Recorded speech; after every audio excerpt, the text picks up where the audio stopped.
Espero que tengáis ganas de deteneros delante de la palabra de Dios y estudiar, a ver qué es lo que Dios nos quiere hablar. Siempre Dios tiene cosas que decirnos. Hay muchas cosas que aprender y sin duda Dios está tratando con nosotros a cada momento. Así que bueno, pues ya veo hermanos que se están conectando. Vamos a tener un directo de Facebook y a ver qué es lo que el Señor nos quiere decir en su palabra. ¿Estás preparado? ¿Tienes tu corazón dispuesto? Como dice la Escritura, si oyeres hoy su voz, no endurezcas tu corazón. Si oyereis hoy su voz, no endurezcáis vuestros corazones. Así que vamos a tener, hemos titulado el estudio Una iglesia completa. Tiene que ver con madurez, tiene que ver con estar realmente como iglesia donde tenemos que estar.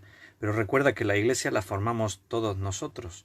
Entonces es algo individual, es algo personal para que lo podamos aplicar y transmitir a la iglesia. Bien, vamos a tener una oración para pedirle al Señor que Él nos esté guiando en el estudio bíblico. Así nos ponemos en sus manos y entonces ya vamos comenzando. Vamos a orar. Señor, muchas gracias por esta nueva oportunidad que nos das de venir delante de ti, Señor. Te rogamos, te pedimos que tú nos hables, que tú nos enseñes. Queremos disponer nuestra vida, nuestro corazón, queremos estar ahí en tu presencia para que todo lo que hagamos y digamos esté glorificando tu nombre, esté honrándote a ti, Señor. Necesitamos escuchar tu voz, necesitamos recibir el alimento de tu palabra. Por nosotros mismos no podemos hacer nada, no podemos caminar en tus caminos, administrar tu iglesia, porque todo esto es tuyo, Señor, depende de ti y se debe hacer en el Espíritu. Así que, Señor, guíanos, enséñanos, haz que podamos entender todo y que en esta tarde todo lo que digamos y hagamos venga de ti. Estamos realmente agradecidos de que tú, Señor, nos guíes, tú estés con nosotros. Bendice a cada uno de mis hermanos, guárdalos, quédate con ellos, Señor. Que tu Espíritu Santo esté llenando sus vidas. Dales sabiduría, dales entendimiento. Haz que cada uno de ellos, Señor, realmente esté dispuesto a recibir tu palabra como en buena tierra.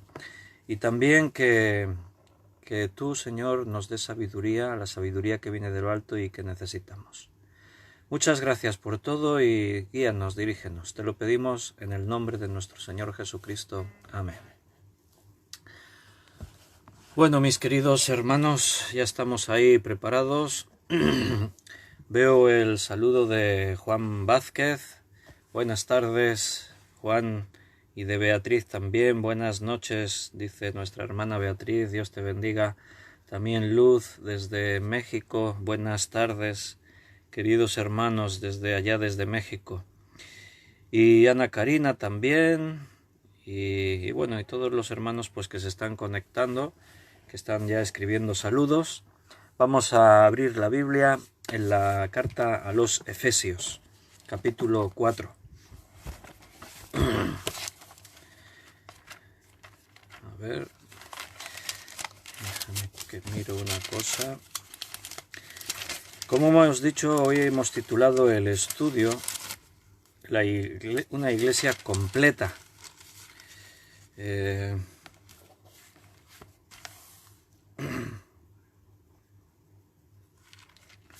Una iglesia completa, una iglesia madura, una iglesia que está donde tiene que estar, que lo tiene todo. Esa es la iglesia que Dios quiere que seamos. Esa es la vida que Dios quiere que tengas. Así que vamos a detenernos delante de Dios y ver qué es lo que Él nos quiere decir. Efesios capítulo 4, leeremos el versículo 14 al 16. Capítulo 4, versículo 14 al 16. Y veo también a Adriana que está saludando, Paco y Rosario también un saludo, Juan Bermudo y Javi también buenas tardes, un saludo para todos. Encantado de veros y que hayáis escogido compartir este tiempo así en comunión y alrededor de la palabra de Dios. Dice Efesios 4:14, para que ya no seamos niños fluctuantes, llevados por doquiera de todo viento de doctrina, por estratagema de hombres que para engañar emplean con astucia las artimañas del error, sino que siguiendo la verdad en amor, crezcamos en todo en aquel que es la cabeza, esto es, Cristo, de quien todo el cuerpo bien concertado y unido entre sí por todas las coyunturas que se ayudan mutuamente según la actividad propia de cada miembro, recibe su crecimiento para ir edificándose en amor. Muy bien, este texto lo meditamos hace pocos días, estuvimos ya aprendiendo algunas cosas de ahí. Hoy lo volvemos a recordar porque, como hemos titulado, una iglesia completa es una iglesia madura, una iglesia que tiene lo que necesita, que está donde tiene que estar. Y ya no podemos ser niños fluctuantes. Fíjate que la palabra de Dios utiliza la figura del niño para enseñar algo positivo o algo negativo. Depende del contexto en el que aparece la enseñanza. Si tenemos que hablar de sencillez, de inocencia, de creer, así como un niño cree lo que su papá le dice, entonces tenemos que ser como niños para heredar el reino de los cielos. Pero si hablamos de madurez en cuanto a nuestra vida cristiana, a nuestra vida como iglesia, no podemos ser niños, tenemos que ser ya personas maduras. Necesitamos estar realmente con la seriedad, con la inteligencia, con la capacidad de administrar las cosas de Dios, no dejarnos llevar pues como un niño. ¿En qué sentido un niño es negativo en este caso? Bueno, lo que dice el versículo es para que no seamos llevados por doquiera de todo viento de doctrina, que no seamos niños fluctuantes. O sea, a un niño se le puede manipular fácilmente, nos pueden engañar, nos pueden decir cosas y nosotros las creemos. Y necesitamos estar realmente con la madurez de haber crecido espiritualmente. Esa sería la idea, el contraste, ser un niño o haber crecido. Nosotros cuando creímos en el Señor Jesucristo, todos nosotros éramos niños espirituales, bebés. Llegamos a una vida nueva y en esa vida nueva todo era desconocido, necesitamos aprender todos los conceptos, todo lo que Dios espera de nosotros. Lo que es la vida cristiana difiere mucho de lo que es el mundo. Por eso no importa lo que uno sea en el mundo, cuando llega a Cristo se convierte en un bebé espiritual. ¿Por qué? Porque tiene que aprender todo desde cero.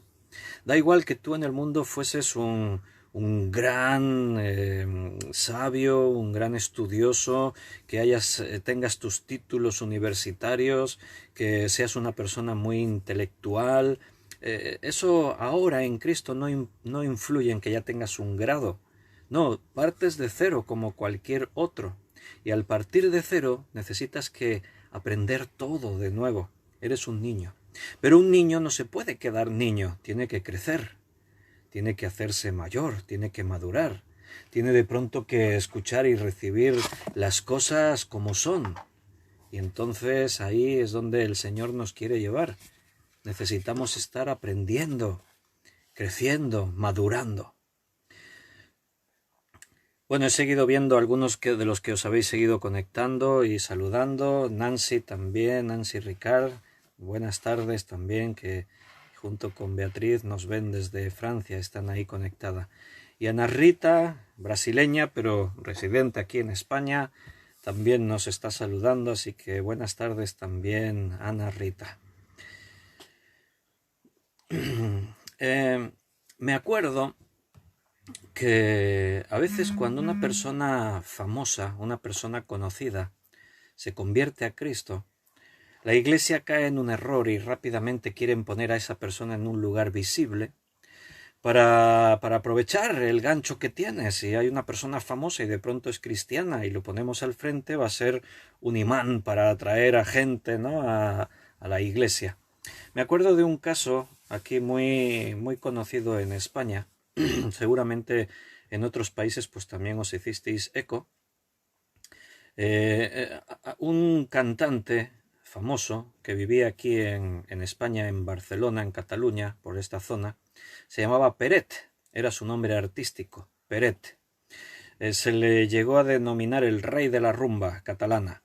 Entonces Peret pues era gitano, era un buen cantante, música muy animada, y bueno, pues era famoso, era conocido en el mundo de la música. Grabó muchos discos desde muchos años atrás, y entonces un día pues él empezó a ir a la iglesia, en el contexto de la iglesia de Filadelfia, la iglesia de los hermanos gitanos, y entonces él recibió a Cristo como su Salvador, dio testimonio de eso, dijo que él creía que recibía a Cristo. Entonces, ¿qué pasó? Bueno, Peret era súper conocido, un cantante famoso que en todas partes se le reconocía, incluso internacionalmente. Así que de pronto lo pusieron en primera línea de todas las actividades, lo nombraron pastor, lo enviaban a dar conferencias por todas partes, a predicar y a enseñar el Evangelio. Pero al poco tiempo, no llegó a mucho tiempo, que dio un paso atrás y dejó la iglesia. Y no solo dio un paso atrás y dejó la iglesia, sino que además comenzó a hablar mal de la iglesia, del contexto cristiano.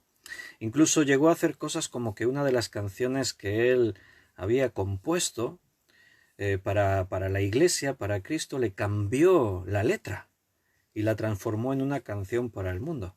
La canción original era Cristo tiene poder, Cristo tiene poder, Cristo tiene poder, Jesucristo es poderoso, Jesucristo tiene poder, algo así decía la canción. Y de pronto le cambió la letra al salirse de la iglesia y dejar todo este mundo. Y entonces se cambió el nombre por Barcelona. Creo que era la época, no sé si cuando las Olimpiadas y todo eso aquí en Barcelona. Y entonces cambió la letra y en vez de Cristo puso Barcelona. Barcelona tiene... No, hombre. Entonces eso pues sorprendió a muchos creyentes. Pero la clave de ese cambio radical, de por qué este hombre que parecía que había recibido el Evangelio, había creído y se había entregado ahí a la iglesia, y cómo dio un paso atrás y dejó la iglesia y todo, yo le escuché en algún programa de televisión después de eso, siendo entrevistado, y el presentador preguntándole, inquiriendo y tratando de que le dijese cosas. Pues bueno, también habló ahí, ¿no? De que se sentía muy mal porque la iglesia realmente lo explotaron, le sacaron un montón de dinero, abusaron de él. Y entonces él pensó, bueno, si esto es la iglesia, yo me voy, y se marchó. Y después, pues ya no lo oíste nunca más, anduvo en filosofías por ahí raras y hablaba de Dios y eso de una forma muy así, muy abstracta, y fue muy triste porque alguien que llegó al Evangelio con muy buena voluntad y dispuesto a creer y recibir al Señor en su vida y poder ser útil en sus manos, por un mal discipulado, por un mal guiarle ahora en la fe, llegó a dar marcha atrás y dejar todo. Cuando uno cree, es un bebé espiritual. No importa que seas un famoso en el mundo, como cualquier otro tienes que aprender, tienes que ser discipulado, tienes que prepararte. No puede ser que hoy digo yo creo y al día siguiente ya te han nombrado pastor y ya te han enviado a dar conferencias y te invitan de todas partes porque como eras famoso. Mira, cuando el apóstol Pablo se le aparece Cristo, cuando él va hacia Damasco y Cristo se le manifiesta, y ya sabéis lo que ahí ocurrió, si habéis leído ahí en el libro de Hechos, y Cristo le dice, Saulo, Saulo, ¿por qué me persigues? Duro te es dar coces contra el aguijón. Y Saulo pregunta, ¿quién eres, Señor? Y soy Cristo a quien tú persigues. Cristo se le manifiesta y Saulo cree en el Señor Jesucristo. Escúchame bien, Saulo era una persona muy preparada. Conocía perfectamente las Escrituras. Se sabía sino toda, casi todo lo que era la escritura de memoria. Se sabía libros de memoria. Había estudiado a los pies de los hombres más sabios de la época, de Gamaliel, dice ahí la escritura. Es como si hoy en día alguien como Saulo pues fuese una persona con varias carreras universitarias, con un doctorado en teología. Era una persona muy culta y conocedora de todo lo que era la religión judaica y por lo tanto la ley, los profetas, los libros poéticos, conocía las escrituras perfectamente. Pero estaba equivocado, había interpretado mal lo que las escrituras decían acerca del Cristo. Él no reconoció que Jesús fuera el Mesías, como otros muchos judíos, y por lo tanto, celoso de las cosas de Dios, se convirtió en un perseguidor feroz contra la Iglesia. Pero cuando Cristo se le manifiesta, entonces él se da cuenta de su error y cree. Todo lo que Pablo era no le sirve de nada a partir de ahora. Bueno, no le sirve de nada, sí le sirve, pero a lo que voy, entiéndanme. O sea, él tiene que comenzar desde cero, es un bebé espiritual. Él tiene que asimilar ahora muchas cosas y todo lo que él conocía y comprendía, todo lo que había aprendido, lo tiene que comenzar a ver desde otra perspectiva. Tiene que empezar a pensar con la sabiduría que viene de arriba y no con la suya. La sabiduría de los hombres es una cosa y la sabiduría de Dios es otra. Dice la Biblia que para los hombres la sabiduría de Dios es locura. Entonces Pablo tiene que aprender desde cero. Cuando tú estudias la Biblia en profundidad, en los hechos de los apóstoles, los acontecimientos, cómo se van desarrollando, según los entendidos, los eruditos de las escrituras, marcan un tiempo cronológico y se calcula que desde ese momento en el que Pablo cree hasta que él comienza su primer viaje misionero, digamos, cuando él ya está preparado para evangelizar, para hacer de predicador, de misionero, pasan como mínimo 7 años. Por lo menos pasan 7 años hasta que Pablo está preparado para ponerse a servir. Esto nos demuestra lo que el mismo Pablo dice, que cuando uno cree es un bebé espiritual y necesita crecer, necesita formarse, necesita fortalecerse ahora en la nueva fe, necesita que alguien le discipule. Y ese crecimiento es algo que ocurre dentro del tiempo necesario. No puede ocurrir en 24 horas, no es de un día para otro. Necesitamos crecer en la medida en la que Dios sigue actuando en nosotros. Estudiando la Biblia crecemos, somos discipulados, nos vamos preparando, el Señor nos va transformando, va haciendo de nosotros algo mejor cada día. Como Pablo decía, el que comenzó en vosotros la buena obra la terminará. Y él estaba convencido, persuadido de esto. Dios no empieza las cosas y las deja a medias. Si Él ha empezado algo en tu vida, Él lo va a terminar. No tengas la menor duda. Ahora, de nuestra parte tenemos que poner mucho. Tenemos que esforzarnos. Toda la Biblia nos lleva a esa idea. Esfuérzate y sé valiente. Perseverar en las cosas de Dios. Como decía el mismo Jesús, escudriñar la Escritura. No vamos a crecer de otra forma. Haciendo actividades lúdicas dentro de la iglesia, entretenimiento, la diversión que hoy tanto gusta en las iglesias, así no maduramos. Maduramos cuando realmente nos fundamentamos sobre la palabra y nos alimentamos de ella como un pan diario. Así necesitamos el alimento espiritual que viene de la palabra de Dios. Entonces, Pablo, cuando le escribe a los Efesios, él está considerando este principio para que ya no seamos niños fluctuantes, llevados por doquiera de todo viento de doctrina. ¿Tú crees en Jesús? Como Salvador personal, empiezas esa nueva vida y alguien te tiene que discipular. Y quien te discipula te tiene que enseñar bien. Te tiene que enseñar la doctrina bíblica, las doctrinas fundamentales. Te tiene que hablar del bautismo. Te tiene que hablar de lo que significa ser justificados, de la palabra redención, qué quiere decir, y la gracia de Dios. Te tiene que explicar lo que es la iglesia. Ahora estamos estudiando esta serie acerca de la iglesia. Y entonces tú vas descubriendo un mundo nuevo, vas creciendo, vas asimilando esos nuevos conceptos que hasta ahora eran desconocidos para ti.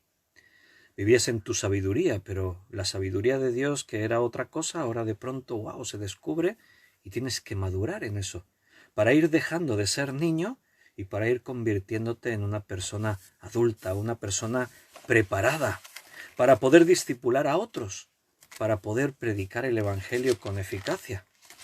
En 1 Corintios capítulo 13, un capítulo muy conocido, porque lo conocemos como el capítulo del amor, en el versículo 11, el apóstol Pablo, fíjate lo que dice: cuando yo era niño, hablaba como niño, pensaba como niño, juzgaba como niño, mas cuando fui hombre, dejé lo que era de niño.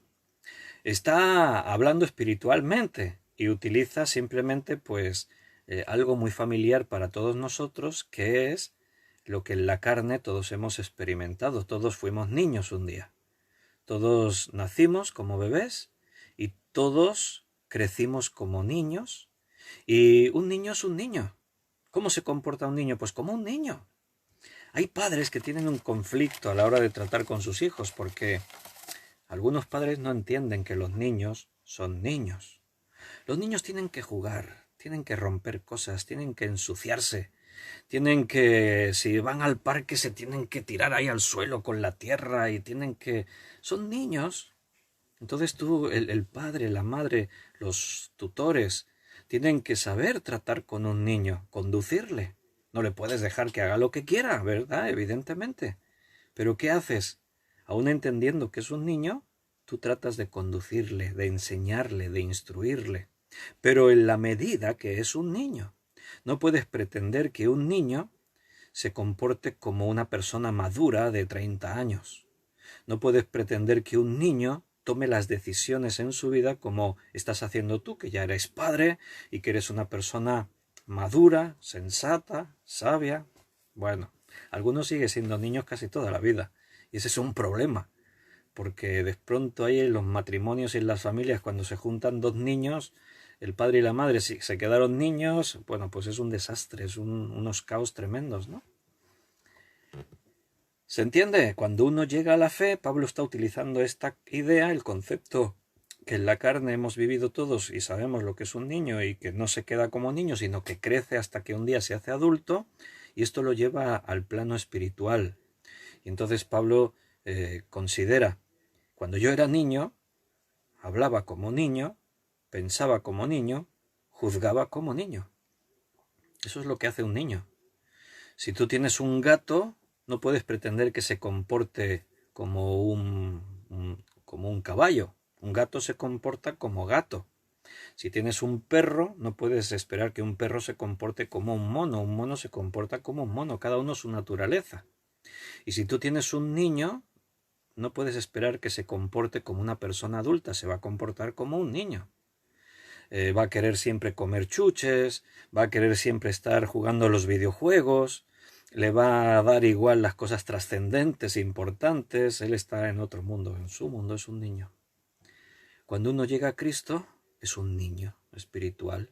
De ahí que hay que tener paciencia, hay que enseñarles, hay que instruirles, hay que corregirles.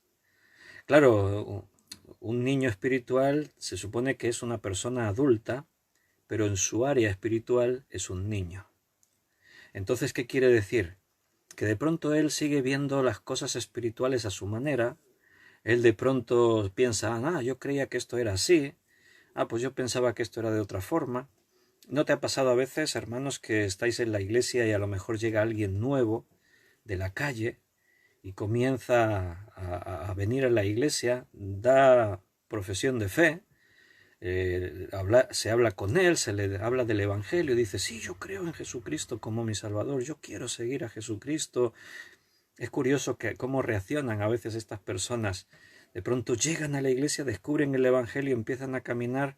En alguna reunión de oración, me acuerdo de una reunión de oración, un hombre que vino así de esta forma, comenzó a venir a la iglesia, y entonces pues estaba ahí, vino a una reunión de oración, y hicimos grupos en la iglesia, estábamos orando en diferentes grupitos, y entonces él estaba ahí, y nada, llevaba 4 días, llevaba muy pocos días viniendo, Y entonces oramos todos y claro, él nos escuchó orar.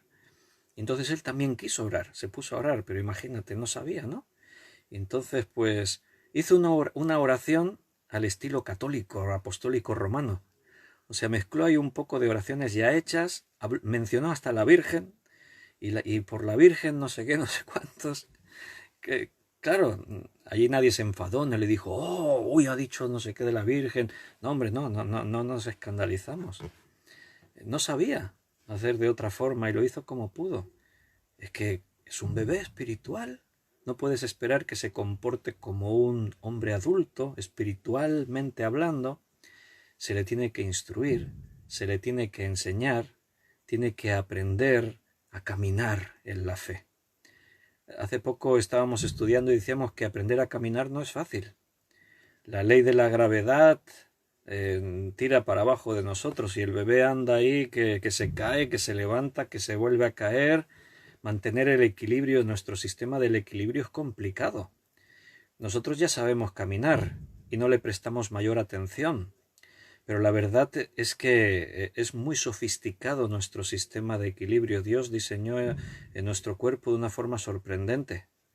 Y todo nuestro oído interno, que tiene que ver con el equilibrio, nuestros oídos, en el oído interno hay como una especie de, hay como un líquido, ahí hay que hay unos pelillos y bueno, cuando tú das muchas vueltas, ese líquido gira en una dirección, cuando te detienes, la inercia es que sigue girando, de ahí el efecto de marearse. O sea, mantenerse en equilibrio es complejo, hay que aprender. Aprender a caminar en la fe es complejo, hay que aprender.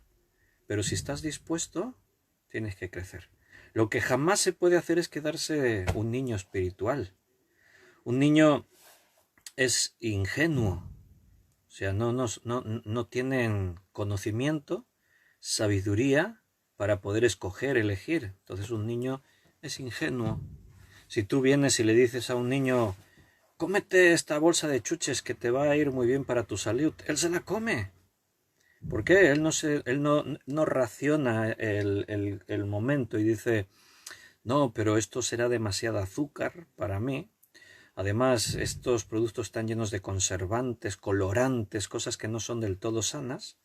La cantidad de calorías que voy a ingerir ahora es algo desproporcionado. Mira, me voy a comer solamente 2 o 3 y después las demás las guardo. No, un bebé no actúa de esa manera, no tiene el criterio de saber escoger con madurez, con sabiduría. Un niño es inexperto, no tiene experiencia. La experiencia es algo que se adquiere con el paso de los años. Nuestra memoria, entre otras cosas, es un mecanismo de supervivencia. Todo lo que vives queda almacenado en tu mente, en tu memoria. El subconsciente lo almacena todo. Todo entra a formar parte de ti. De tal forma que cuando tú estás haciendo algo, recuerdas lo que te ocurrió negativo y simplemente de una forma automática cambias la forma de hacer lo que estabas haciendo y actúas de otra manera. Yo soy pintor decorador, ¿vale? Cuando tú coges un pote de pintura, una lata, entonces tú dices voy a abrirla con un destornillador. De pronto yo tuve que aprender que la mano no se puede poner aquí, en el borde de arriba, aguantando la lata por arriba. Porque yo estaba intentando abrir con el destornillador y simplemente, clac, se escapó el destornillador y me clavé aquí en la mano y me hice daño. Ay, me hice aquí un poco de heridita, nada grave, ¿eh? Estoy poniendo un ejemplo. Eso me pasó 2 veces. Al cabo del tiempo, otra vez intentando abrir otra vez una lata que estaba ahí, se había quedado un poco seca y haciendo ahí fuerza en la tapa, se me volvió a escapar el destornillador y me volví a clavar aquí. Habré abierto miles de latas, ya no me ha vuelto a pasar más. ¿Por qué? Porque ahora cada vez que voy a coger una lata para abrirla y pongo la mano arriba, algo en mi mente, mi memoria, tiene un archivo ahí grabado que me dice, la mano ahí está mal, ponla más abajo. Entonces pongo la mano abajo y abro la lata. Así Toda nuestra vida está llena de detalles como eso. Lo que pasa es que no terminamos de ser conscientes. Es algo que ocurre dentro de nuestra mente de una forma inconsciente y no le damos más importancia. Pero nuestra memoria es un medio por el cual nosotros prevenimos situaciones, peligros, cosas que ya experimentamos y ahora han quedado dentro de nosotros, forman parte. O sea, hemos aprendido, hemos ido madurando poco a poco. Espiritualmente pasa igual. Vamos aprendiendo cosas, vamos enfrentando situaciones negativas y aprendiendo de ello. Las pruebas, según la Biblia, vienen a nosotros para que aprendamos. Dice que la prueba produce paciencia. Yo siempre advierto a los hermanos cuando estoy predicando, siempre les advierto, hermano, cuando le pidas al Señor, Señor, dame paciencia, recuerda que bíblicamente estás diciéndole, Señor, envíame pruebas para que a través de la prueba yo aprenda paciencia. Y cuando lo enseño esto, pues muchos se asustan, se sorprenden y dicen, ay, yo le pido al Señor que me diese paciencia y no me lo había pensado bien. Ay, Señor, no me envíes pruebas y... Es que a veces es necesario que a través de las pruebas aprendamos, porque dice la palabra de Dios que la tribulación produce paciencia. Entonces, en todo vamos aprendiendo.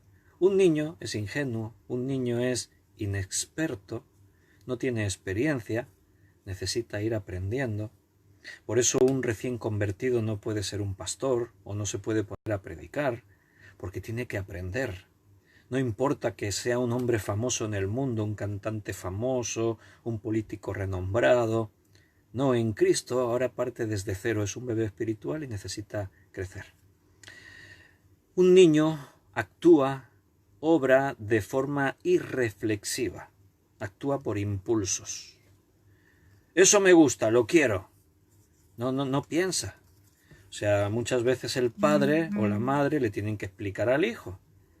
¡Ay, papá, cómprame eso! Hijo, no podemos. Papá, es que yo lo quiero. Y se ponen ahí unas rabietas de esas, unas pataletas que se tiran por el suelo llorando. Y el padre se lo intenta explicar. No, es que no se puede.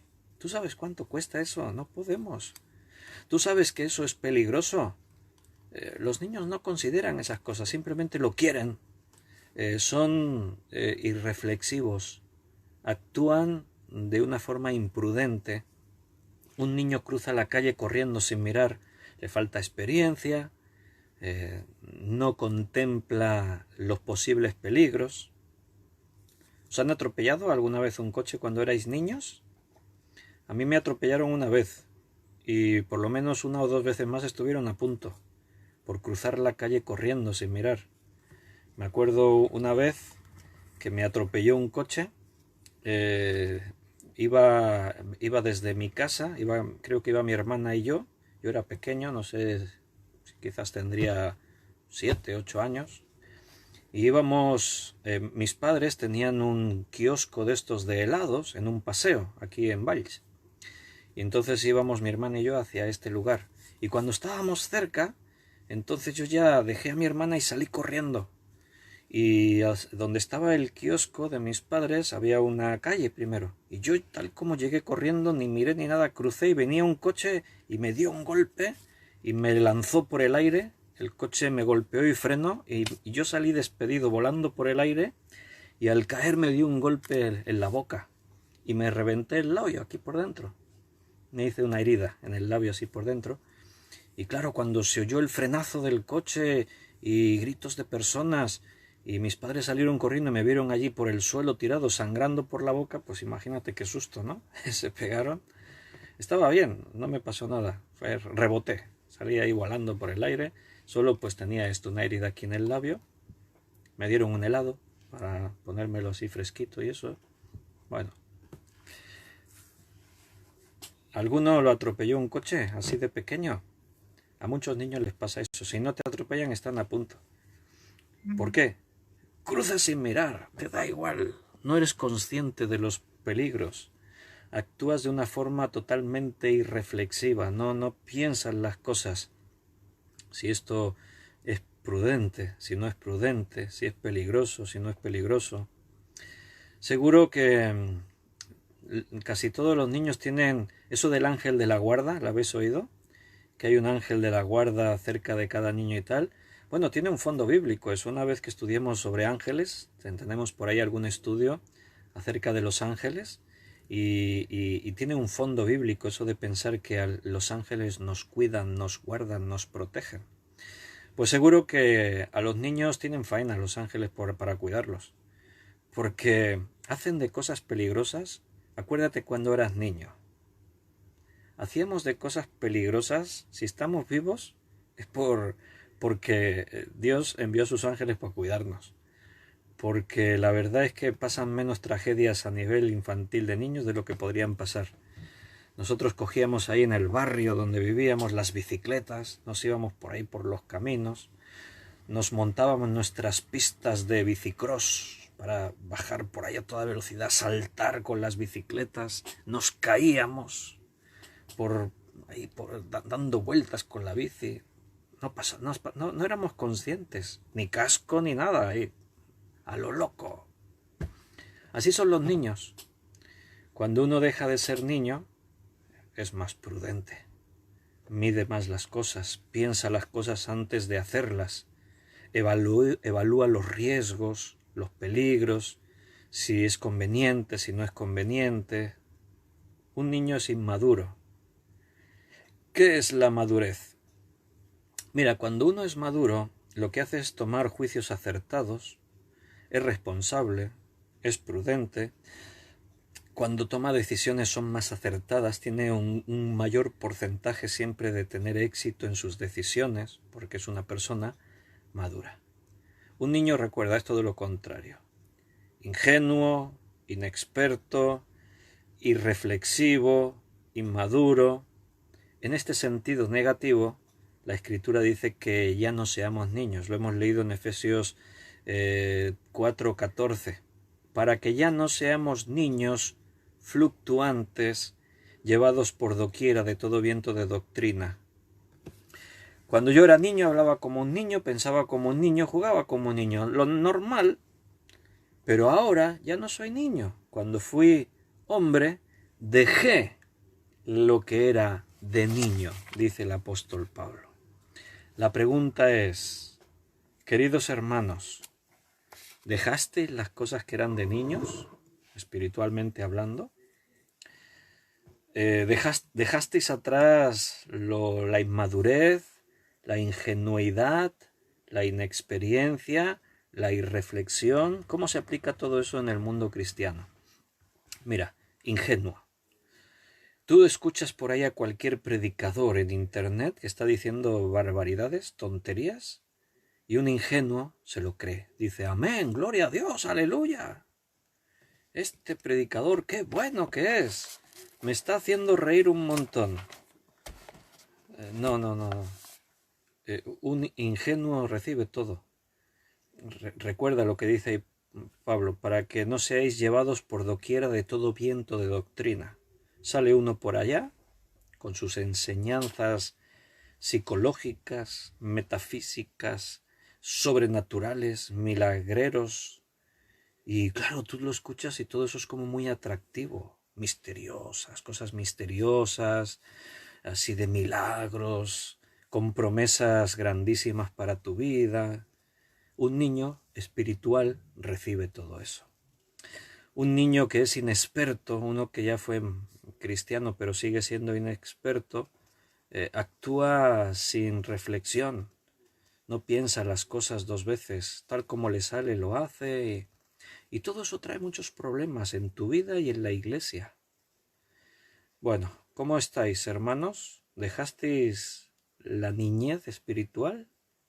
Somos ya personas que actuamos con un conocimiento, con la seriedad que representa ser adultos cristianos. Ese versículo que hemos leído en 1 Corintios 13, quiero recordarte que los corintios tenían un problema de madurez. No era una iglesia madura. Era una iglesia dividida. Pablo comienza la epístola hablando de esos problemas que había. Había grupos dentro de la iglesia. nosotros somos de Pablo, nosotros somos de Pedro, nosotros somos de Apolos, nosotros somos de Cristo. Ahí se habían hecho grupos dentro de la iglesia, eso provoca división. No, nosotros seguimos esta doctrina porque es lo que Pablo más hacía énfasis. Pues nosotros no, nosotros somos de esto otro. Algo que hoy se ve reflejado en la iglesia cristiana, más de 25.000 denominaciones dentro de la iglesia evangélica protestante. Nosotros somos luteranos, nosotros bautistas, pues nosotros somos pentecostales, nosotros somos de asambleas y nosotros somos de... Así está la iglesia. Y eso es un problema porque, quieras que no, causa separación. Y es algo que Dios no acepta, a Dios no le gusta. Dios busca la unidad perfecta del cuerpo, porque hay un solo cuerpo, no hay muchas iglesias, hay una iglesia. Y comenzando por los pastores no tendríamos que ver la separación. Es que esta es mi iglesia, aquella es la del otro. Y fíjate que en la Biblia, en el Nuevo Testamento, el sentir era de una sola iglesia. Pablo le escribía igual a los que vivían en Éfeso, como a los que vivían en Colosas, como a los que vivían en Filipos, como a los que vivían en... Le escribía a todos. Se sentían todos unidos. El problema de aquellos era mi problema. Si ellos tenían necesidad, yo aportaba para ellos. Estaban unidos. Es algo que cuesta tanto. Pero eso sería una característica de una iglesia madura. Así que una de las cosas que de pronto observamos en la iglesia es que hay falta de madurez hoy en día. Pero eso sería a nivel general. Como yo no puedo influenciar en aquella iglesia más de lo que me permiten, bueno, pues tengo que velar sobre la iglesia en la que sí tengo autoridad. Y los hermanos pues que están ahí dispuestos a que compartamos y escuchar. Entonces ahí sí, podemos estar preparándonos, estudiando, madurando, convirtiéndonos en discípulos, para que Dios realmente nos pueda utilizar, para que Dios pueda realmente transformarnos y que seamos útiles en sus manos. Un niño no sirve para hacer según qué trabajos, no es válido para ponerse a enseñar e instruir a otros. Un niño no está capacitado para hacer según qué tareas porque no es responsable. Si en la iglesia todos somos niños espirituales, la iglesia es un desastre, es una guardería. La iglesia se convierte en una guardería donde estamos todos ahí buscando que divertirnos, entretenernos, pasarlo bien. ¿Qué es lo que buscan los niños? Divertirse, pasarlo bien, entretenerse. Dile a un niño, ven y siéntate aquí que vamos a escuchar un estudio bíblico. ¿Qué te va a decir el niño? ¡No! ¡Yo quiero jugar! ¿Has escuchado alguna vez a un niño hablar así? ¡Yo quiero jugar! ¿Verdad que sí? Todos piensan en eso.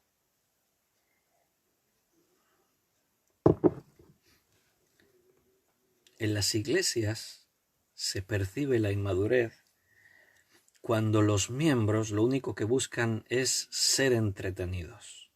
Queremos disfrutar, queremos pasarlo bien, queremos diversión. La mayor preocupación es lo estético, que se nos entretenga. Ay, ahí no me gusta cómo predican, demasiado serio. Allí sí, esto sí que, wow, el pastor es un showman impresionante. Cada predicación, cada estudio, están todas las palabras bien cuidadas, ahí está el chiste en su momento adecuado, la anécdota, todo. Ese sí me gusta. Bueno, ¿qué eres? ¿Un maduro, un cristiano maduro o un cristiano que todavía es un niño espiritual? No nos podemos quedar ahí. Los corintios, inmaduros, eran niños espirituales. Tenían muchos dones. Es curioso que la manifestación de dones no era señal de madurez en este caso, sino todo lo contrario. Eran niños, no todos estaban aprobados. La mayoría estaban suspendidos. Habían perdido de vista lo que representaba reunirse para practicar la Santa Cena, partir el pan y beber el vino. Se reunían y cuando se reunían, lo único que pensaban era en comer. ¿Te has dado cuenta de eso cuando los niños tienen hambre y se ha puesto la mesa? A veces hacemos pica pica en la iglesia, comidas, y entonces ya se puso ahí toda la mesa llena de cosas ricas, muchos alimentos buenos, y de pronto llegan por allí los niños, ya ven las cosas y ¿qué es lo que hacen? Vienen corriendo a meter la mano para comer. ¿Por qué? Porque son niños, no piensan cosas naturales como vamos a esperarnos. Cuando den gracias, cuando digan ya podemos, entonces comeremos. No, ellos están ahí, los adultos tienen que estar vigilando. Niños, que todavía no se ha dado gracias. Apartaos de la mesa, todavía no hemos dicho que se puede comer. Los niños piensan así. A los corintios les pasaba eso. Pablo tiene que reprenderles porque cuando era el momento de la Santa Cena, ellos hacían una comida, un ágape cristiano. Me imagino que aportaban alimentos, pero ¿sabes lo que hacía? Los que llegaban primero comían primero, no se esperaban unos a otros. Por eso Pablo llega a decir, comed en vuestra casa. Aquí estamos haciendo otra cosa. El que come indignamente sin discernir el cuerpo del Señor, juicio come para sí. Eran niños espirituales. Solo pensaban en ese momento en comer. Tengo hambre, ¿cómo? No, así no se puede. La iglesia no puede ser eso. La iglesia tiene que ser otra cosa. Ahí estaban los dones espirituales. Uno de los que le gustaba mucho era hablar en lenguas. Se liaba unos jaleos ahí en la iglesia impresionante, hermano. Pablo tiene que decir, no, hombre, si hacéis esto y viene alguna persona de la calle y os oye así, pensará que estáis todos borrachos.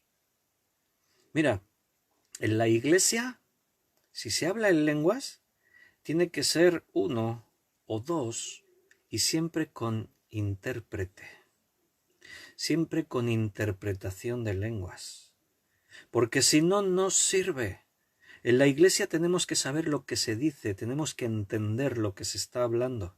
Hablaré con el entendimiento, dice allí Pablo. No puede ser. Pero una señal de inmadurez es eso, buscar lo sobrenatural. Mira, yo también hablo en lenguas, todos allí hablando en lenguas. ¡Oh, gloria a Dios! Pero nadie se enteraba de lo que se decía.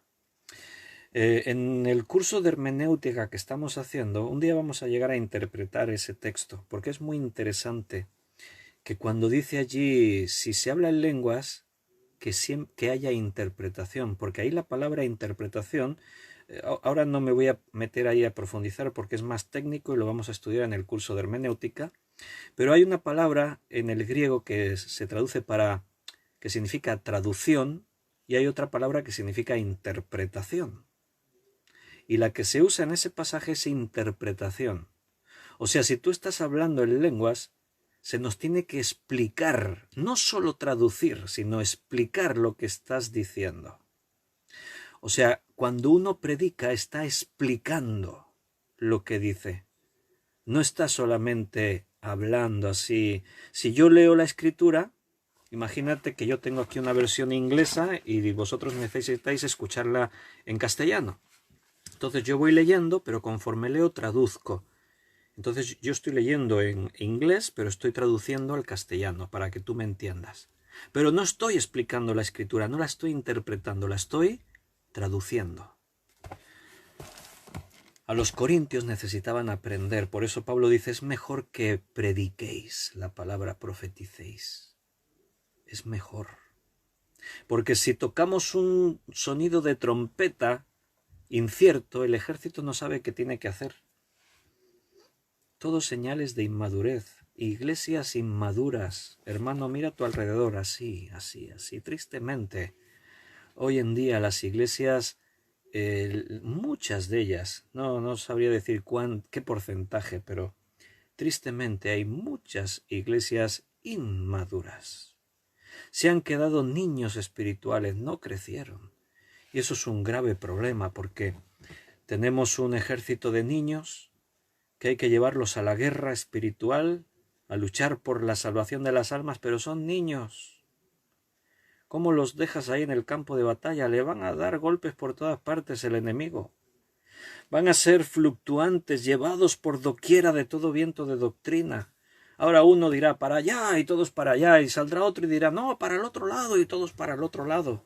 Y de pronto uno dirá, ¡ay, vamos a entretenernos en esto, qué divertido! Y todos se entretendrán en aquello que divertido es. Tenemos un grave problema. En la mayoría de iglesias no se han preocupado de discipular, de formar, de enseñar.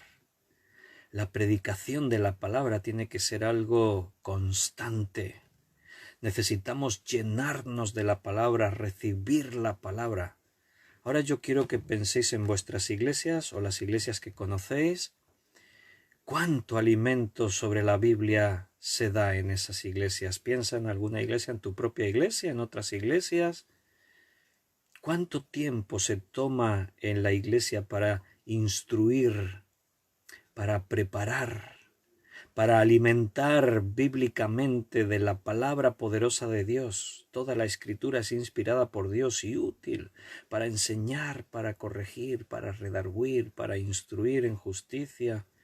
Nunca se aparte de tu boca este libro de la ley, sino que de día y de noche meditarás en él, para que hagas y guardes conforme en él está escrito, porque entonces harás prosperar tu camino y todo te saldrá bien. Esfuérzate y sé valiente en guardar todo lo que está escrito en esta palabra. Dios le dijo a su pueblo, fuisteis llevados cautivos porque os faltó conocimiento, os faltó el entendimiento de la palabra. Jesús le dijo a los saduceos, erráis porque ignoráis las Escrituras. Mira, Pablo le decía a Timoteo, predica, exhorta, insta a tiempo y fuera de tiempo. Hermanos, es fundamental, básico, imprescindible que en nuestras iglesias las ovejas coman y coman y coman de la palabra, porque si no, seguirán siendo niños fluctuantes llevados de aquí para allá de todo viento de doctrina. No podremos hacer frente a los retos que como iglesias tenemos, porque la iglesia ha sido llamada a predicar el mensaje de Cristo, y eso es salir al terreno, al campo de batalla, es meternos ahí en el territorio enemigo donde Satanás como un león rugiente anda alrededor nuestro mirando a quién devorar. Y no podemos enviar niños a ese terreno, es peligrosísimo, es un terreno lleno de minas, es un terreno lleno de peligros por todas partes. Los creyentes tienen que estar bien fundamentados en la palabra de Dios para soportar las acechanzas del diablo, para saber qué hacer en cada momento, para poder transmitir el mensaje. Pero hermano, yo miro a mi alrededor y veo la iglesia preocupada de que los niños estén pasándoselo bien, que estén entretenidos. Guarderías. Las iglesias son verdaderas guarderías. Siempre el pastor y los responsables pensando a ver qué hacemos para que la gente se encuentre a gusto. Somos soldados de Jesucristo, no somos niños. Un soldado no puede ser un niño, tiene que ser alguien maduro, alguien dispuesto a enfrentar las dificultades.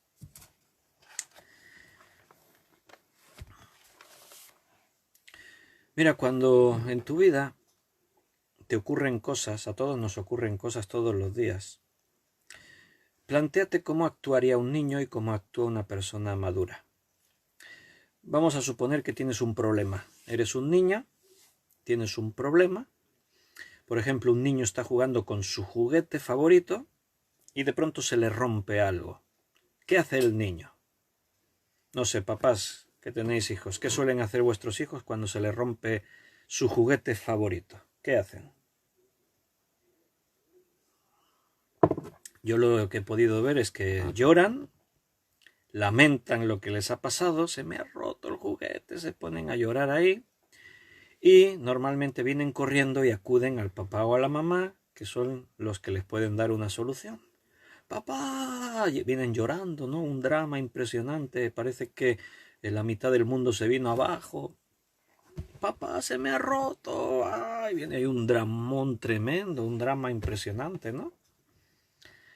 Eso es lo normal que hace un niño, así se comporta un niño. Ahora bien, ¿qué pasa cuando una persona adulta se encuentra ante un problema de esos? vas con tu coche por la carretera y de pronto notas que pasa algo en el coche y ¡bum!, se te rompe el coche. Miras un poco, abres el motor y tal y wow, te das cuenta, se rompió el motor, se rompió la correa de distribución, se te rompió el coche. ¿Qué haces? Como un niño, te hartas de llorar. ¡Ah! Te pones a llorar. ¿A quién acudes para que te solucione el problema? ¿A tu papá? ¿Tienes un padre millonario que puedes acudir a él? Y no. Nos hartamos de llorar y acudimos a nuestro Padre que está en los cielos. Señor, mira, se me ha roto el coche. Ay, ¿ahora qué voy a hacer? Un drama impresionante, ¿no? Eso es lo que hace un niño. Pero una persona adulta evalúa la situación, se hace cargo de lo que está ocurriendo, asume que esa es la realidad, no podemos hacer otra cosa, no podemos cambiar esto, y entonces enfocas a ver la solución, ¿cómo puedo solucionar esto? Y sí, puedes recurrir a tu padre, claro que sí, buscando el consejo, buscando la dirección, la sabiduría. Esa es la actitud de una persona madura. Así actuamos nosotros, ¿verdad? En nuestros problemas cotidianos, diarios. Así enfrentamos nuestros dramas. Nos podemos plantear, bueno, ¿y esto que me ha ocurrido? ¿Habrá alguna intención de parte de Dios? ¿Me querrá enseñar algo Dios en todo esto? ¿Querrá Dios enseñarme, mostrarme algo? Yo os conté una vez que estábamos de viaje en Holanda y se nos rompió el coche. Nuestro Citroën C4, íbamos ahí de viaje, siempre bien el coche, todo bien, pero estamos por allá y en seco, ¡fum!, se paró el coche, se apagó el motor, se oyó un ruido, se apagó el motor, y conforme iba con la inercia del coche, pues pude meterme así al lado de la carretera y quedarme allí al lado. Y ya por el tipo de cosa que sucedió y abrí el motor y miré y tal, y ya me temía yo que aquello era algo grave. Y bueno, cuando vino el de la grúa, estábamos cerca de Ámsterdam, en Holanda, y cuando vino el de la grúa y miró, confirmó, se ha roto la correa de distribución, el motor roto. ¡Wow! Esto es grave. Un motor roto, tienes que cambiar el motor. ¡Wow! ¿Y ahora qué, señor? Uf. Bueno, ¿qué hacemos? A la Citroën de Ámsterdam. Nos llevan el coche a la Citroën de Ámsterdam y nos dicen que tienen que hacer el presupuesto. Tienen que mirar el motor a ver qué. Eso sí, nos dicen, hacer el presupuesto son 500 euros, 500 y pico, 600 euros. Solo mirar, a ver. Si después decidís no arreglarlo, tenéis que pagar ese dinero. ¿Qué? Sí, no, es así las cosas. Allí en el taller, muy fríos, así, les daba igual que nos hubiésemos quedado tirados allí en el país extranjero. Y bueno, pues tendremos que arreglar lo que vamos a hacer, ¿no? Te dejamos ahí el coche y, hombre, este coche todavía está bien, habrá que... Bueno, pues nada, lo miraron, fuimos a los 2 días, nos dicen eso, que se ha roto la correa y por lo tanto el coche está roto. Así que si queremos arreglarlo, hay 2 opciones: comprar un motor nuevo, que es carísimo, o comprar un motor de segunda mano. Entonces nos dicen, tenemos uno de segunda mano, os lo podemos dejar por 4.000 euros. 4.000 euros un motor de segunda mano. ¡Wow! Imagínate, no sé a ti, pero a mí me cuesta muchísimo ganar 4.000 euros. Algunos de vosotros igual no. Os encontráis los 4.000 euros por ahí debajo de las piedras y... No, realmente era un golpe duro. 4.000 euros. Madre mía. Bueno, y llamé a la Citroën de aquí de España, les expliqué, porque resulta que en la última el coche le había hecho todas las revisiones, todo lo que me habían dicho en el taller se lo había hecho, Y el coche tenía 130.000 kilómetros y me habían dicho que hasta los 180.000 no tenía que cambiarle la correa de distribución. O sea que el servicio técnico a mí me indicó, hasta los 180.000 no cambies la correa. Yo hice lo que ellos me habían dicho. Así que yo pedí responsabilidades. Yo dije, vosotros me habéis asesorado mal. Sois el servicio técnico, yo confío en vosotros, los profesionales. Si vosotros me decís que hay que cambiar la correa, yo la cambio. Pero confío en vosotros, asumid una parte de vuestra responsabilidad, ¿no? No espero que me solucionen todo, pero por lo menos me dijeron que no podían hacer nada. Cada taller Citroën es, aunque la marca lo cubre todo, pero cada taller tiene su propio gerente, es individual. Me dijeron, negocia con ellos, que te rebajen un precio porque es abusivo, 4.000 euros por un motor que tienen ahí que a lo mejor ni lo podrán utilizar si no se presenta una ocasión como la tuya. Intenté negociar con ellos, les dio exactamente igual, me dijeron que si me interesaba bien y si no, pues nada, que les pagase los 500 o 600 euros de haberme hecho presupuesto y me buscase la vida. Ese es el mundo en el que estamos. Hoy un hermano por WhatsApp me estaba contando también algunas de sus peripecias con estafas y cosas de miles de euros. El mundo en el que estamos es así. La Biblia dice, maldito el hombre que confía en el hombre. No podemos fiarnos del sistema de este mundo. Este sistema está podrido y los hombres son egoístas, solo piensan en su propio interés personal, no les preocupa en nada. En el taller nos dijeron, os tenéis que esperar un par de semanas porque tenemos nuestros clientes de aquí, de Holanda, que tienen prioridad. Pero no podéis, como algo urgente, estamos aquí en este país, nos quedamos tirados, no podéis. No, si os queréis esperar un par de semanas, 12 o 15 días, 4.000 euros, y si no, pues buscaros la vida. Ese es el mundo en el que estamos, hermano. Entonces, ¿qué hace un niño en una circunstancia así? Pues se pone a patalear y a llorar. ¿Qué hace una persona madura? Bueno, yo intenté reaccionar maduramente. Entonces, lo primero que te das cuenta es que tu familia depende de ti. Y tus hijos, y tu esposa, y sobre todo los hijos, pues están ahí todos con cara de asustados mirando, ¿y ahora qué? ¿Qué va a pasar? Entonces yo más o menos recuerdo que dije, mira, vamos a dar gracias a Dios, porque estamos bien.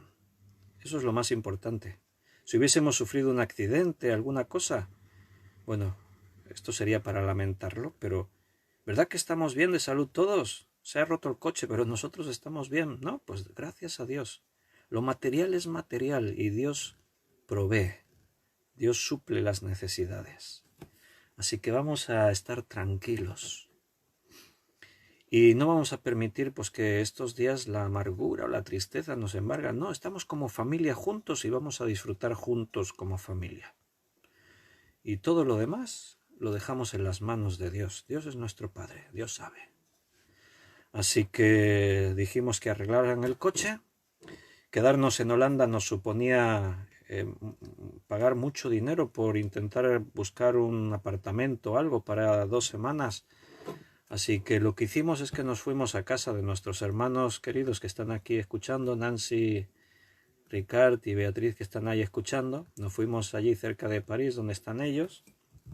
Estamos a 500 kilómetros de Ámsterdam, pero bueno, ¿qué vamos a hacer? Cogimos un coche de alquiler. Los hermanos nos vieron aparecer por allí con un coche con matrícula belga, de Bélgica.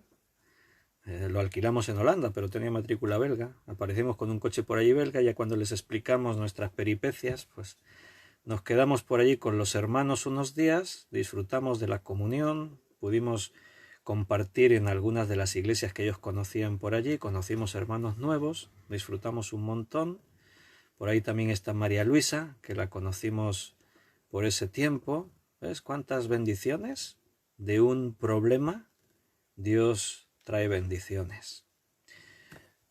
Pero hay que intentar eso, reaccionar con madurez. Hay que intentar comportarse como un hombre. Un niño pues se pone a llorar, a patalear y el problema no se soluciona llorando y pataleando, te lo aseguro. Los problemas se tienen que buscar solucionarlos con la madurez de lo que somos. Somos personas y tenemos que actuar con esa madurez. ¿Estás de acuerdo conmigo? ¿Estáis de acuerdo que tenemos que, como cristianos, en nuestra vida diaria, actuar de esa forma madura y responsable? Bueno. A ver, por ahí en los comentarios, por ejemplo, ahí Adriana preguntaba, pero cuando alguien habla en lenguas, se supone que es por el Espíritu Santo y uno no habla en lenguas cuando quiere, ¿verdad? Bueno, pues no sé. Ese es un tema un poquito extenso. Cuando uno habla en lenguas, habla porque quiere o porque no, o lo provoca él o viene del Espíritu. Bueno, pues ahí está la cuestión, ¿no? Mira, es un tema un poquito largo, extenso, pero estamos hablando de la iglesia madura, inmadura, y eso podría ser un signo de inmadurez, así que vamos a verlo. Primera de Corintios 14. A ver qué dice ahí el apóstol Pablo. Y si tenemos luz de lo que diga la Biblia, no de lo que nosotros podamos pensar, sino qué dice la Biblia. Primera de Corintios 14. ¿Me sigues, hermanos? Seguid el amor y procurad los dones espirituales, pero sobre todo que profeticéis. Ahí la palabra profetizar significa predicar la palabra. Recuerda que los profetas traían la palabra de Dios al pueblo. Hoy en día la palabra profetizar ha tomado un matiz más de adivinar el futuro. La profecía bíblica no era solo adivinar el futuro, era un mensaje de Dios para su pueblo. Dentro del mensaje de Dios para su pueblo podía haber algún detalle de predecir el futuro, y si no os arrepentís vendrá esto sobre vosotros. Pero un profeta no estaba ahí vaticinando el futuro, adivinando lo que vendrá. Un profeta era el Señor ha dicho, y les traía la palabra de Dios al pueblo. Sobre todo que prediquéis, dice el apóstol Pablo. Porque el que habla en lenguas no habla a los hombres, sino a Dios, pues nadie le entiende, aunque por el Espíritu hable misterios. O sea, cuando yo oigo hablar en iglesias que se habla en lenguas, yo oigo hablar a los hermanos, yo no sé absolutamente nada de lo que se está diciendo. Mira, una de las condiciones para poder yo decir amén a algo es que tengo que saber lo que se está diciendo, porque si no, qué sé yo lo que se está ahí diciendo. Amén es decir, lo confirmo, así sea, estoy de acuerdo, lo apoyo.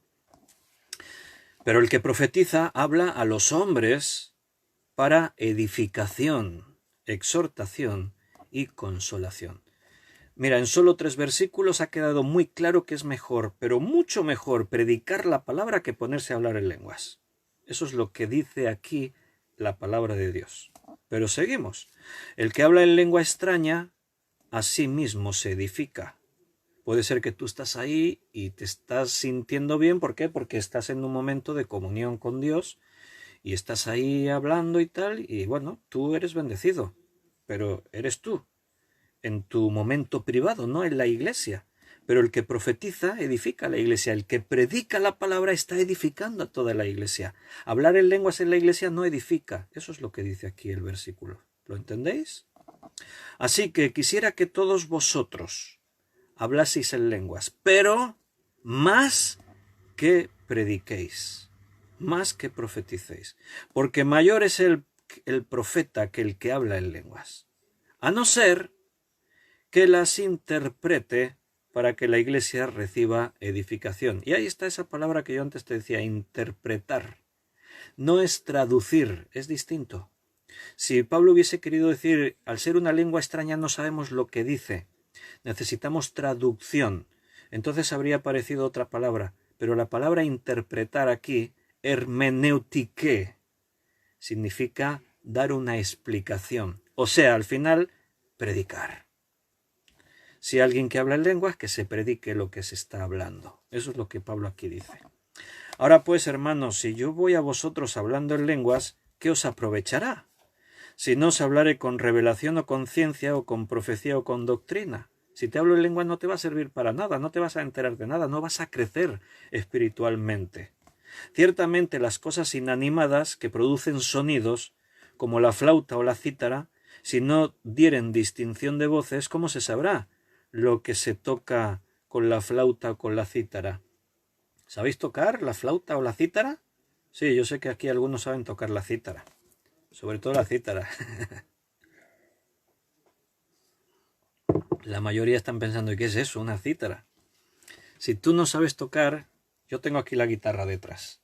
Y ahora podría decir, hermano, vamos a cantar y me pongo y toco una canción, pero si tú no sabes tocar la guitarra y te doy la guitarra, harás cran, cran, cran y sonará, pero no dice que producirás sonidos sin distinción de voces. O sea, no hay armonía. Al no haber armonía, y si la trompeta diere sonido incierto, ¿quién se preparará para la batalla? En los ejércitos, el toque de trompeta sirve para indicar a los soldados lo que tienen que hacer. Si tienen que atacar, el toque de trompeta hace un sonido.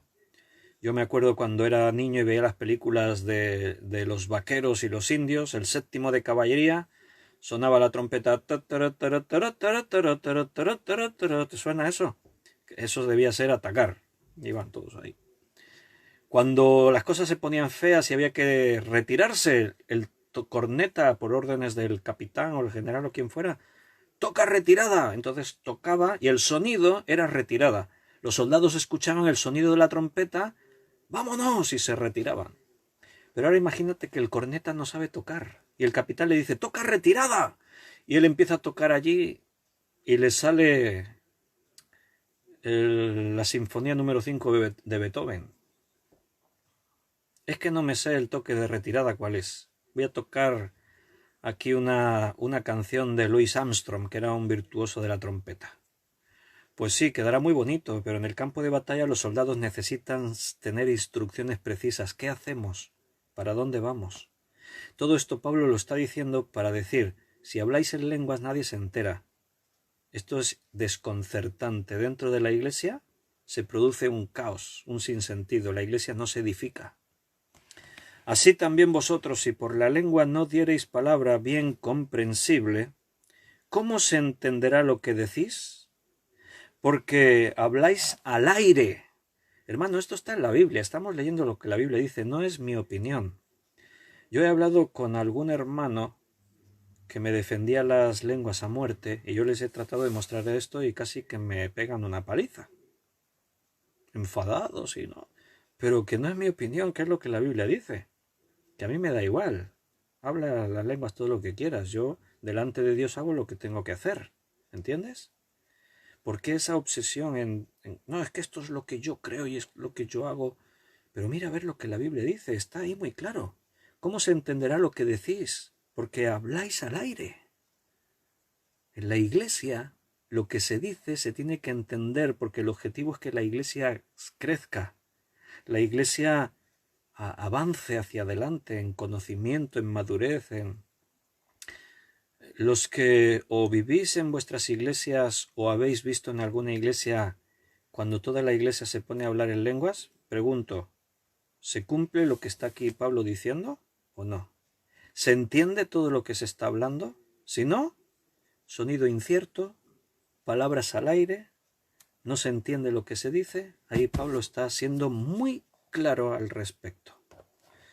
El Espíritu Santo está hablando.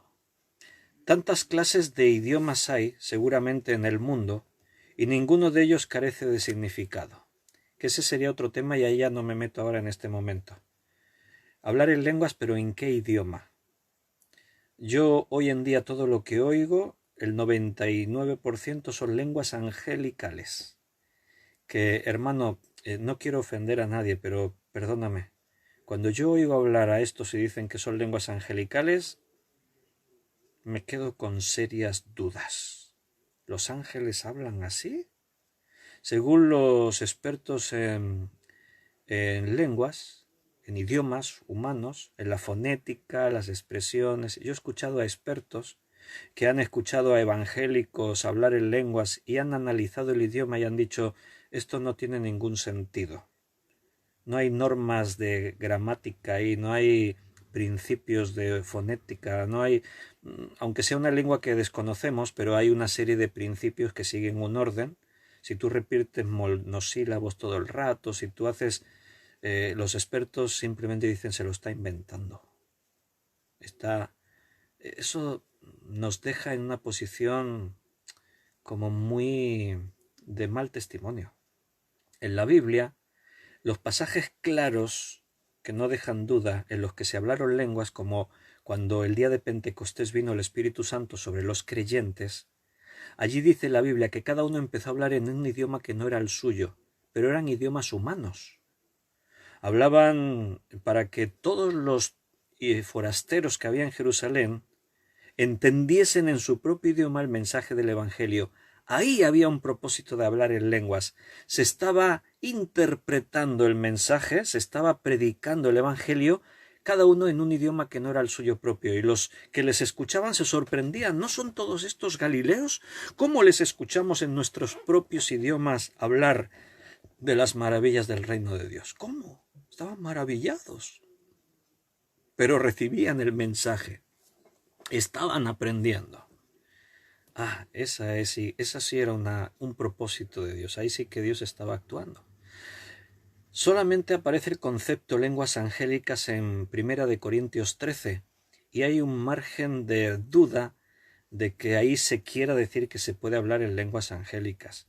Porque lo que Pablo está haciendo es hiperbolarizando, está exagerando hasta lo máximo cuando dice, si yo Dios sé todo lo que tengo, si yo hasta mi propia vida la diese hasta ser quemado, si yo hablase lenguas humanas y angélicas, si yo hiciese, pero no tengo amor, de nada me sirve. Ahí lo que se está haciendo es una hipérbole grandísima. Voy a exagerar aquí todo lo que pueda para decir que si al final consigo hacer todo eso y no tengo amor, ¿de qué me está sirviendo? Entonces ese es otro tema, lenguas angélicas o humanas. No me meto ahora ahí porque se nos va el tiempo, pero voy a seguir leyendo un poco más. Pero si yo ignoro el valor de las palabras, seré como extranjero para el que habla. Y el que habla será como extranjero para mí, no voy a entender nada. Así también vosotros, pues que anheláis dones espiritual, procurad. Dice, procurad abundar en ellos para edificación de la iglesia. Cuando tú buscas un don espiritual, ¿para qué lo buscas? Para sentirte bien, para experimentar lo sobrenatural, para hacer lo que los demás hacen. Es que los otros lo hacen, yo también quiero hacerlo. ¿O estás pensando, Señor, cómo puedo edificar tu iglesia? ¿En qué piensas? Por lo cual el que habla en lengua extraña, pida en oración poder interpretarla. Porque si yo oro en lengua desconocida, mi espíritu ora, pero mi entendimiento queda sin fruto. ¿Sabes lo que es quedar sin fruto? Jesús vio una higuera que no daba fruto y la maldijo y se secó. Juan capítulo 15 dice que si el pámpano no lleva fruto, se corta y se echa fuera. Importante, lo que dice aquí la palabra. Si yo oro en lengua desconocida, mi espíritu ora, pero mi entendimiento se queda sin fruto. ¿De qué sirve eso? ¿Qué pues? Oraré con el espíritu, pero oraré también con el entendimiento. Cantaré con el espíritu, pero cantaré también con el entendimiento.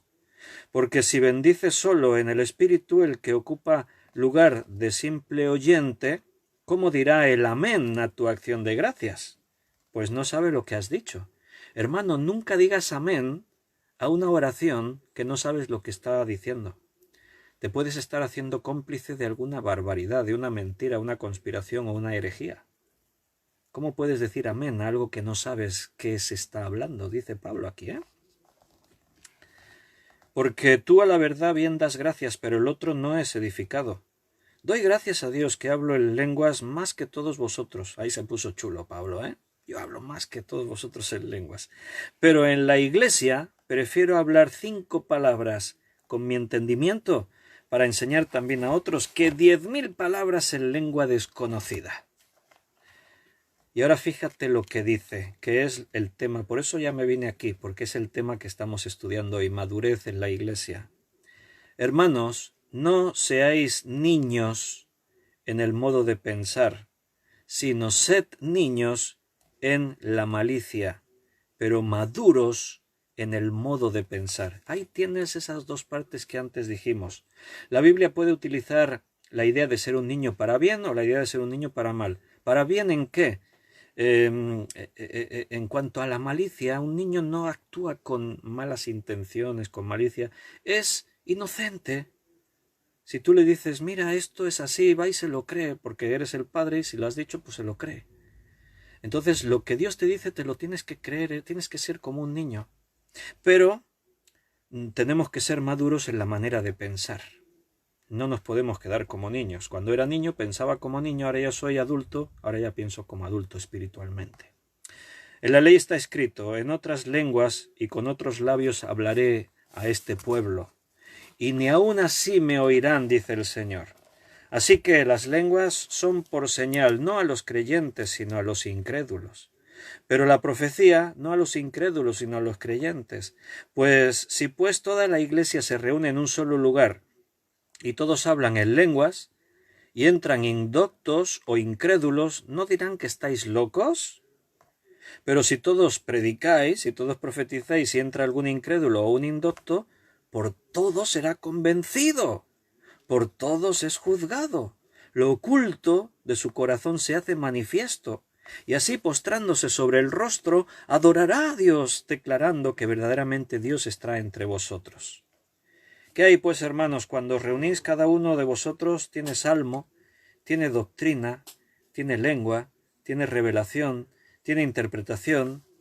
Hágase todo para edificación. En la iglesia puede haber dones, pero que todo sea para edificar. En el momento que lo haces para ti, para demostrar algo, porque el otro lo hace, yo también quiero, porque entonces no tiene sentido. Dios no te está respaldando. Si habla alguno en lengua extraña, sea esto por 2, a lo más 3, y por turno. Las iglesias que has oído que se hablan en lenguas, o a lo mejor es la tuya, se hace así, y que haya alguien que interprete. Y si no hay intérprete, escucha ahora lo que dice el apóstol Pablo, el Espíritu Santo lo que dice aquí. Y si no hay intérprete, calle en la iglesia y hable a sí mismo para Dios. Bueno, y me paro ahí, en este texto. Está claro, ¿no? Yo no sé dónde está la polémica. No, es que hay grandes debates, lenguas sí, lenguas no, pero ese no es el debate. Pablo dice que sí, las lenguas sí, son del Espíritu. Aquí el tema es cómo se hablan las lenguas. ¿Lenguas angélicas o humanas? En la iglesia, si hay lenguas, tiene que ser como aquí se especifica. Si no, cállate, dice la Biblia, y habla en lenguas en tu casa tú y Dios. ¿Dónde está el problema? En las personas, inmadurez. No, es que nosotros lo hacemos así, porque en la iglesia, porque el Espíritu Santo, el poder de Dios, el no sé qué. Me parece muy bien y respeto tu opinión, pero ¿qué dice la Biblia? Muéstrame lo que dice la palabra. Enséñame a ver cómo justificas eso según la Escritura.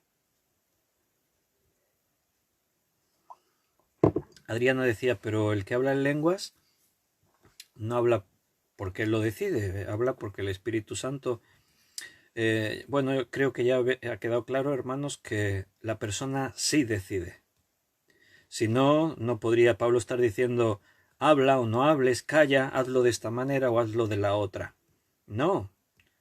Evidentemente tú tienes el control sobre ti mismo. Mira, el tema de los dones espirituales que aquí se trata en Primera de Corintios, si nosotros hubiésemos ido al capítulo 12, ahí se describen cada uno de los dones espirituales, los dones del Espíritu, ¿vale?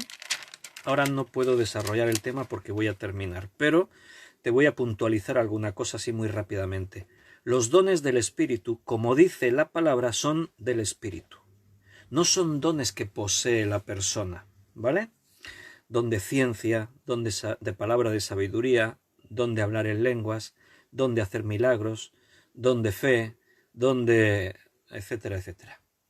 Dones que le pertenecen al Espíritu, no son de una persona, no es que Dios te da un don, no, los dones le pertenecen al Espíritu, y el Espíritu, escúchame, los da a quien quiere en el momento que quiere y como quiere, y siempre con un propósito, el de edificar a la iglesia, porque el Espíritu lo que busca es la edificación de la iglesia.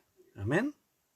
Entonces, esos dones espirituales buscan eso, la edificación de la iglesia, y le pertenecen al Espíritu. Cualquier miembro puede ser utilizado en un momento dado por el Espíritu para manifestar ese don, pero, escúchame bien, el Espíritu Santo, como es Dios, respeta tu persona por encima de todo. Hay una diferencia entre una posesión demoníaca y en que el Espíritu Santo habita dentro de ti.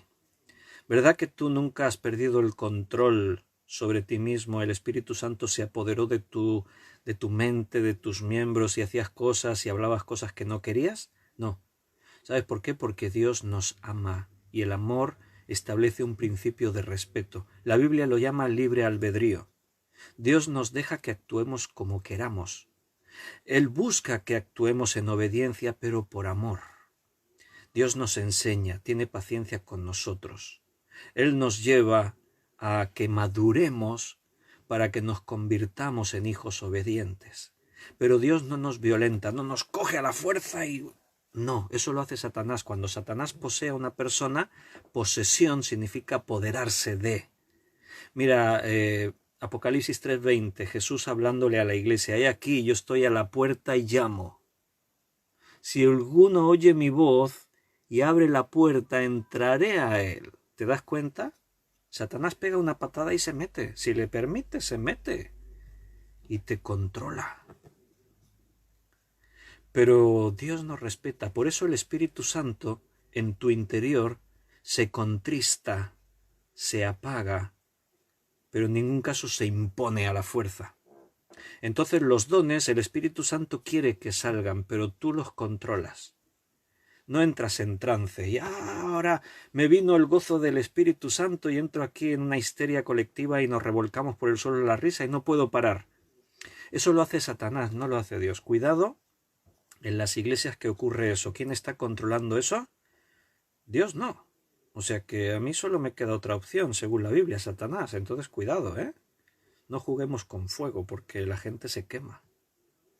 Cuidado con los dones espirituales porque Satanás imita las cosas de Dios, pero mal.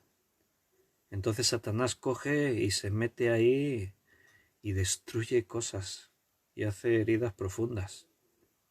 Cuidado porque todas esas manifestaciones extrañas, si no está Dios detrás, está el enemigo. Hay que tener mucha precaución. La Biblia no nos deja de advertir sobre eso, Cuidado porque se meterán lobos rapaces, habrá falsos engañadores. Mira, la lección de hoy, con eso terminamos. Si somos niños, vamos a ser arrastrados, niños fluctuantes, llevados por doquiera de todo viento de doctrina, por estratagema de hombres, estratagema, ahí está una doble cara, verdades a medias, estratagema de hombres que para engañar emplean con astucia las artimañas de error, astucia, artimañas, estratagemas, sino que siguiendo la verdad en amor crezcamos en todo en aquel que es la cabeza, esto es, Cristo. Y de quien todo el cuerpo bien concertado y unido entre sí por todas las coyunturas que se ayudan mutuamente según la actividad propia de cada miembro, recibe su crecimiento para ir edificándose en amor. Edificar, madurez, seriedad. Hermanos, seamos serios. Estamos tratando con la vida y la muerte eterna de millones a nuestro alrededor. No nos perdamos ahí en discusiones de niños pequeños. Eso ocurre en las guarderías y en los patios de colegio. A mí me entristece un montón cuando miro a mi alrededor y reuniones de pastores parecen una discusión de patio de colegio. Y cuando ahí lo único que preocupa es saber cómo nos entretenemos y divertimos a las ovejas y... Madurez, hermanos. Eso es lo que Dios demanda de nosotros. Y no hay madurez sin alimento constante, perseverando y estudiando siempre la palabra de Dios. Un fuerte abrazo, mis queridísimos hermanos. hemos llegado al final de este estudio. Mañana es domingo, así que por la mañana, a las 11 de la mañana, vamos a retransmitir en directo nuestro culto de la iglesia. Habrá un tiempo de alabanza y dentro de ese tiempo de culto de iglesia vamos a predicar también la palabra de Dios, que antes ya hemos compartido por ahí el cartelito, y el título de la predicación es una interrogación. ¿Estás dormido? Ese es el título de la predicación. Creo que Dios nos quiere decir cosas mañana también, así que si Dios quiere nos vemos. Un fortísimo abrazo para todos. Deseo realmente que Dios os dé la sabiduría, el conocimiento y la inteligencia espiritual que viene de su parte. Dios está tratando contigo, no lo olvides, no menosprecies lo que Dios intenta hacer en tu vida.